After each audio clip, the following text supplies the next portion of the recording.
So I thought I was finished with my series on Allama Iqbal's Reconstruction of Religious Thought in Islam. And then I started thinking about how it might be a good idea to do some sort of a summary, putting together some of the ideas, explaining how they connect to one another. And one thing led to another thing. And I ended up with this nifty little document. I suppose I should zoom out. Also, I should adjust my Zoom controls. And speaking of Zoom, I am indeed using Zoom. And if I'm using it properly, I think you should be able to see my face in the upper right-hand screen, but also see, most importantly, this document.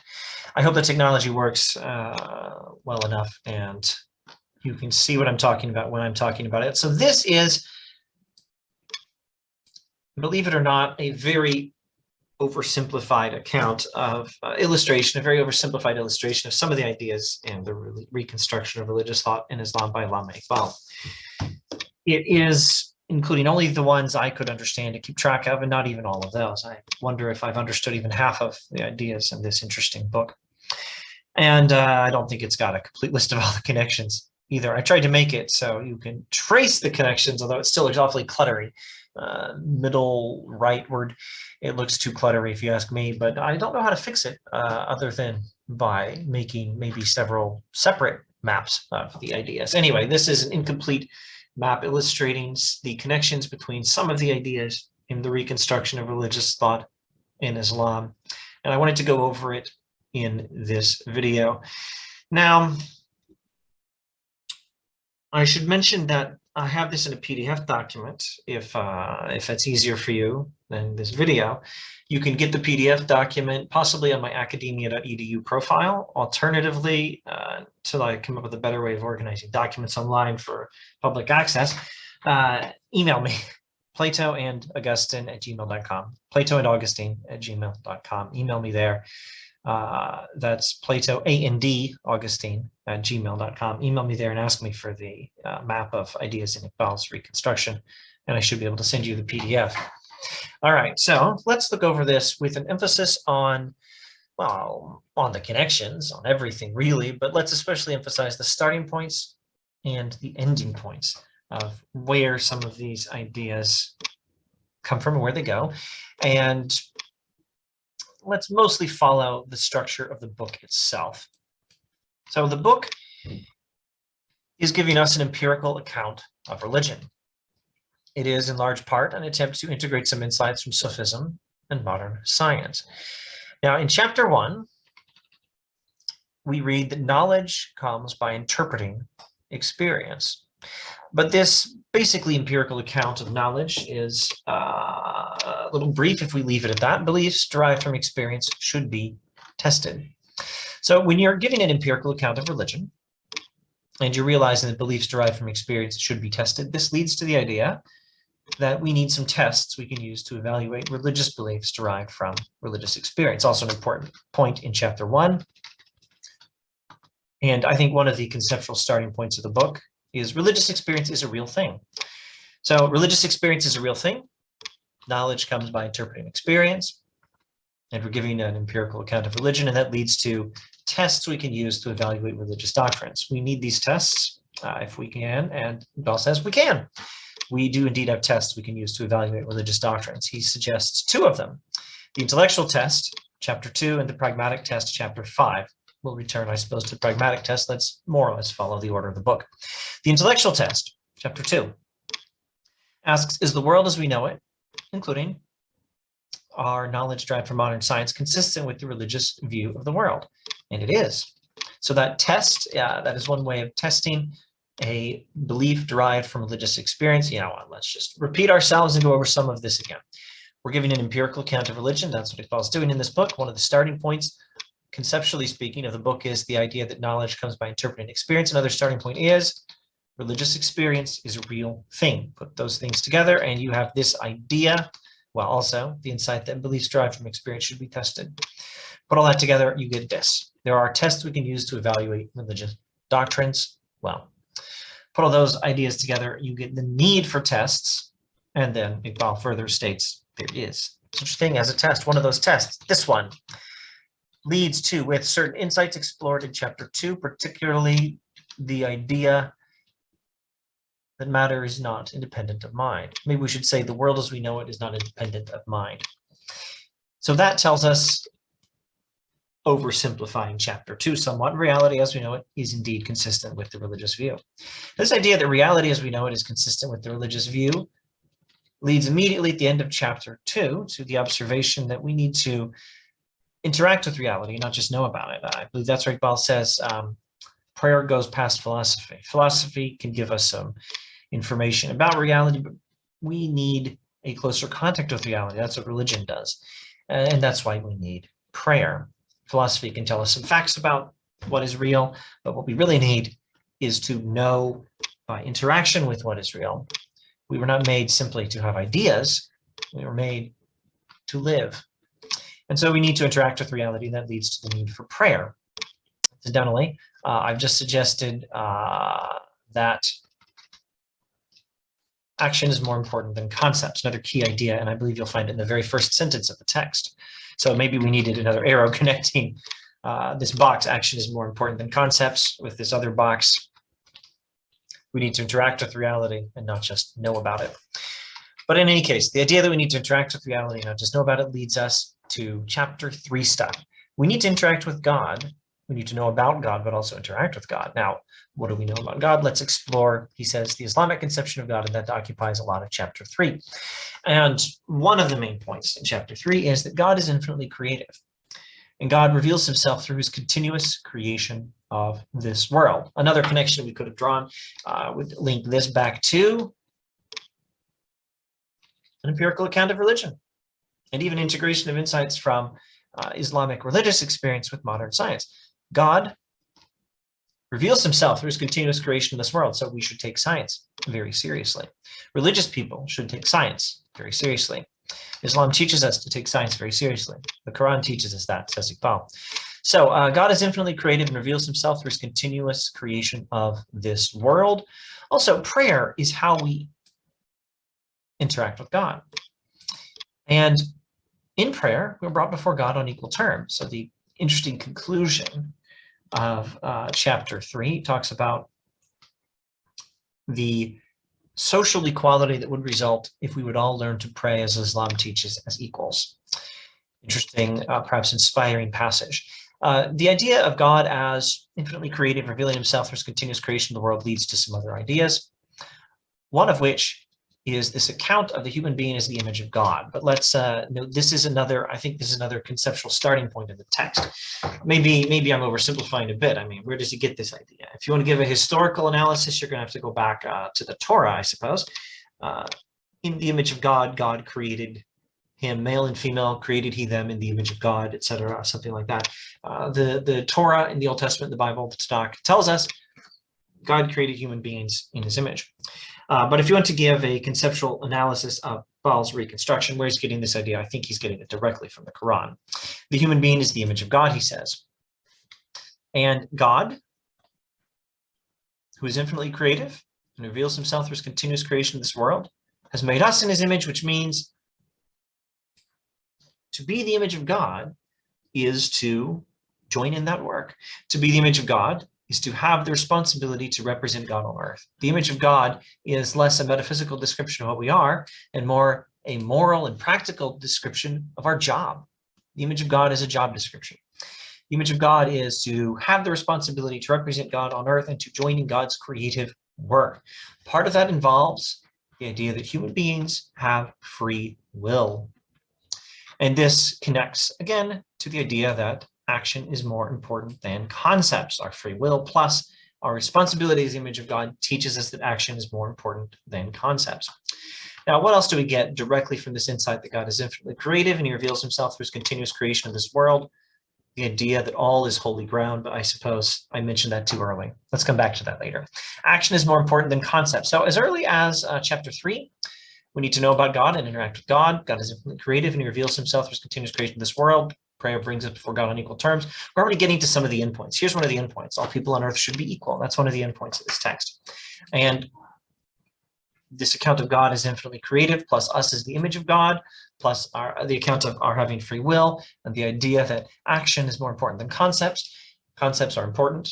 Action is more important. And indeed, concepts should not stop with themselves, but they should lead to action. Iqbal is, in this sense, very pragmatic. All of this leads to another endpoint of the reconstruction of religious thought in Islam. And this is my attempt to express what I think is his practical moral conclusion. If you want to think of it this way, we're dabbling in Iqbal's epistemology in chapter 1, his metaphysics in chapter 2, and in chapter 3, his ethics, or using this map of the concepts in the text. We're dabbling with his, let's use a zoom annotate feature, dealing with Iqbal's epistemology with points like this. And we're dealing with his metaphysics with points like this.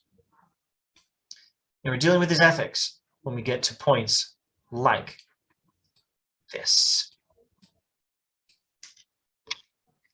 So Iqbal's ethics, if you want to think of it in these terms, and one of the endpoints, conceptually speaking, of the text is this vision for humanity. I think you could even call this book a humanism. Define the term humanism carefully, at any rate, avoid secular humanism. But whatever we call it, and whatever words we use to describe it, it's something like this. And here's my attempt to describe it. Our job is to live in light of the fact that God exists, that God created us in his image, that God gave us the ability and responsibility to work creatively in the world. This is what you're supposed to do. Live like a human being. And that means this stuff. Now this, while we're here, should we note one or two points this also is inspired by? Not yet. It's not time to note some of these other points. Although maybe we could have drawn a direct line from the idea that matter is not independent of mind. But we'll follow the indirect connection later. All right, so we've gone through some of the ideas from chapters 1, 2, and 3. What's next? Chapter, I guess we're already in chapter 4, actually. To be the image of God is to have the responsibility to represent God on earth and to join in God's creative work. Actually, at this point, let's go to another starting point. Let's go to starting points in chapter 5. No, let's go simply to chapter 5, which is not a starting point. Let's trace chapter 5 back to its starting points and then go from chapter 5 to where chapter 5 leads. What are the starting points of chapter 5? Chapter 5 gives us the pragmatic test. So, reviewing some of our starting points, we're giving an empirical account of religion. That's what this book is about. Religious experience is a real thing. Knowledge comes by interpretation of experience. Beliefs derived from experience should be tested, and it turns out, happily, there are tests we can use to evaluate religious doctrines derived from religious experience. One of these is the pragmatic test, and that brings us to chapter 5.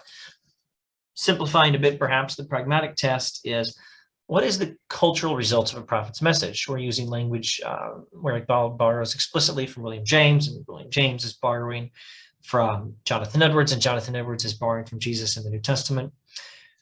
What are the fruits of an idea? You can evaluate an idea by its fruits. What is the cultural result of a prophet's message? And then Iqbal explains that Islam passes the pragmatic test.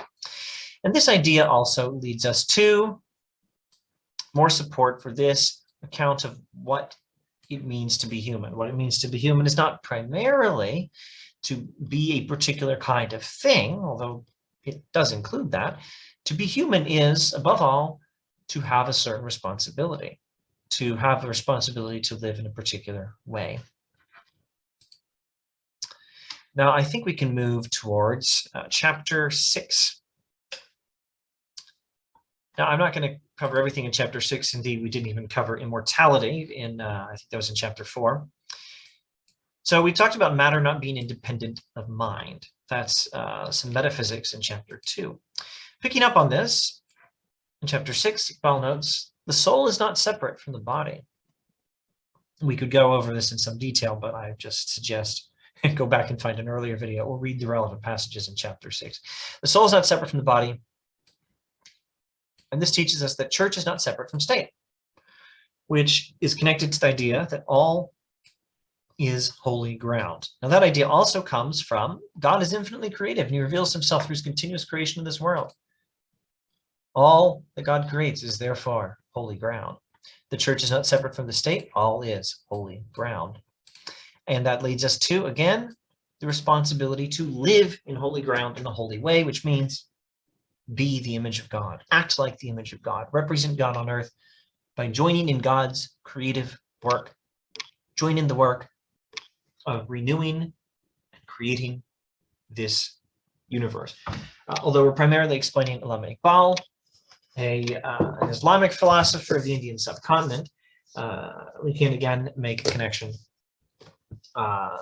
to biblical ideas, to Torah ideas, New Testament ideas. Here we can say,